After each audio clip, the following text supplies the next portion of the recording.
ரொம்ப பாசமாவும், வெகுளியாவும் இருக்கிற ஒரு கிராமத்தான் சிட்டில இருந்து வர்ற அவங்களோட சொந்தக்காரன அவரோட அத்தான மீட் பண்றாரு. ரொம்ப நாள் கழிச்சு மீட் பண்றதுனால அவங்களோட சைல்ட்ஹுட் மெமரீஸ் எல்லாத்தையுமே அவங்க நெனச்சு பாக்குறாங்க. அண்ட் கடைசியா என்ன நடக்குது அப்படின்றது தான் இந்த கதை. பாதி பேர் இப்பவே கண்டுபிடிச்சிட்டு இருப்பீங்க. இட்ஸ் மெய்யழகன். அரவிந்த் சாமியும், கார்த்தியும் சூப்பரான பெர்ஃபார்மன்ஸ டெலிவர் பண்ணியிருப்பாங்க. இது ஒரு பயங்கரமான ஃபீல் குட் மூவி. இந்த படத்த பத்தி இந்த ஃபேன் என்ன சொல்றாருன்னு பாருங்க. உங்களுக்கு ரொம்ப பிடிச்ச படம் என்ன?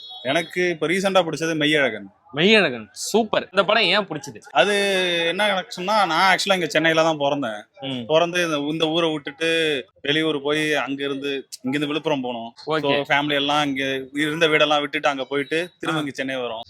அந்த இதுல எனக்கு பயங்கரமா அது கனெக்ட் ஆச்சு. நாஸ்டாலஜிக் மெமரிஸ் எல்லாம் வந்து நிறைய வந்துட்டு போயிடுச்சு. பயங்கரமா நான் சின்ன வயசுல நம்ம பார்த்த அந்த அண்டர்டேக்கர் ஸ்டிக்கர் சொன்னது, சைக்கிள் ஓட்டுனது, ஓகே, அது எல்லாமே பயங்கரமா கனெக்ட். ரைட்டா பாக்க அப்படியே அரவிந்த் சாமி தான் இருக்கீங்க.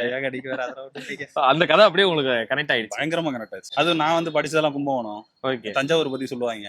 ஆமா, அதெல்லாம் வந்து அந்த படத்தை நான் இது வரைக்கும் 3-4 தடவை தியேட்டர்ல பார்த்தேன். 4 வாட்டி. பயங்கரமா இருக்கு. நீங்க சொல்லும் போதே அந்த எமோஷனல் விஷயம் கனெக்ட் ஆகுது ஆக்சுவலா. சோ ஏன்னா உங்க சொந்த ஊரு, சொந்த இடம், அங்க நீங்க வாழ்ந்த விஷயம். ஊரை விட்டு நம்ம வேற ஊர்ல இருக்கும்போது அந்த ஊரோட அருமை வந்து இந்த படம் பார்த்தோன்னு பயங்கரமா பிடிச்சி. யார் வரா கூட இல்ல, நான் மட்டும் போய் ஒரு 3-4 தடவை பார்த்துட்டு. 3-4 வாட்டி பாத்துட்டீங்களா? அது நெட்ஃபிளிக்ஸ்ல பார்த்து இப்போ ஓட்டா கூட நான் உட்காந்து பார்ப்பேன். அந்த மாதிரி ஒரு படம்லாம் வரவே வராது. மனசு தொட்ட படம் தான் எப்பவுமே வந்து மெய்யழகன். மெய்யழகன் ஓகேண்ணா. டிஃபால்ட்டா இன்னும் அடுத்த ஒரு 10 வருஷத்துக்கு அவன் தான். நீங்க அந்த மாதிரி இப்போ அந்த படத்துல வர மாதிரியே உங்க லைஃப்ல நீங்க மிஸ் பண்ற விஷயம்?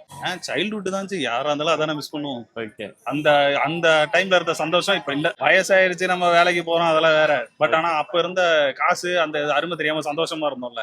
ஓகே, அந்த அருமை இப்போ வந்து ரொம்ப மிஸ் பண்றோம். சின்ன வயசுல வந்து இந்த இதுல காட்டின நம்ம வாடகை சைக்கிள்ல போவோம். சுத்தி ஃபுல்லா மரமா இருக்கும். இந்த பொல்யூஷன் இருக்காது, வண்டி சத்தம் இருக்காது, நிம்மதியா இருப்போம். ரோட்ல நடந்து போறோம்னா பக்கத்து வீட்டுல சீரியல் என்ன சீரியல் ஓடுதுன்னு நல்லாவே கேட்கும். அந்த சவுண்ட் அப்படியே கேட்கும். அப்படியே அப்பயே தெரிஞ்சிடும் நமக்கு இந்த வீட்டுல இந்த சீரியல் போடுறாங்கன்னு தெரியும். அப்பெல்லாம் நம்ம வீட்டுல கேபிள் இருக்காது.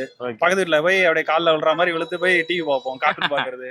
அதெல்லாம் ஒரு நல்ல ஒரு நாஸ்டாலஜிக் மெமரிஸ். ஆமா. ஓகேண்ணா, ரொம்ப நன்றிண்ணா. தேங்க்யூ. தேங்க்ஸ்.